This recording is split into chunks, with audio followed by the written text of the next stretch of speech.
ddala biga yafunye booking ze Dubai na Abu Dhabi agenda kudama kuyimba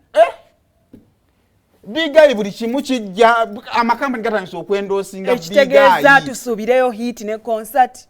biga teetaaga concert teetaaga hit biga hit zibaddewo ennyimba zennyini zaalina akomawo ne tugaa the return of Big Hazimani material oyo yennyini oyo ajuza cricket over mujoga oyo yennyini ajuzawo cricket over oyo yennyini just kati kye twakoze twakutte ennyimba za bigayi ne tuzifuuwako enfuufu bwetu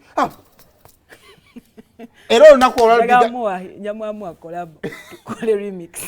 olunaku olwalo bigayi na press conference agenda kwanjula ekinene aleta ekinene enkofiira ndowooza kati yegenda singa tubadde benaguluda next big thing Impala Hotel Munyonyo ku ssaawa 5 olunaku olwalo bigayi aleeta ekipya nebigiriso tetumanyi baleeta concert tetumanyi baleeta luyimba tetumanyi bayagala kwesimba kyonna kisoboka takikola olunaku olwaleero mulinde ekigenda okuviwa bigayi nga annyonnyola ensi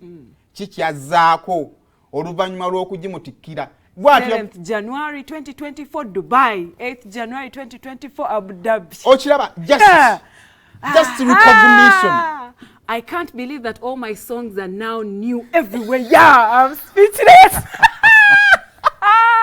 Zango biga ndi timu gwe. Ndi timu gwe. Oba ekitimba kino okiraba. Abantu basobola okukuba. Naye bwe bakomawo beyagalireko oba ntegeera so anytime from now we have shows in London anytime from now tulumba America Uncle Big Eye nzabuuza nga bamutwalanga ye headliner bamutwalanga Big Eye gwe Big Eye n'ennyimba just bamutwala nti Saimo tulese Big Eye Big Eye ayina ennyimba physically fit gwa luyimba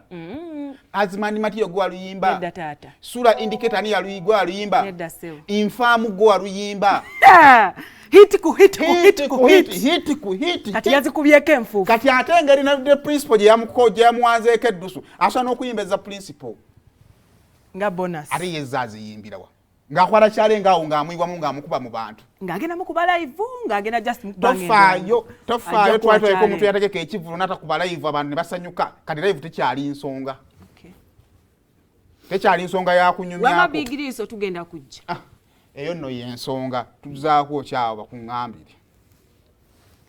mutabani wa Evelyn Lago omwana yalina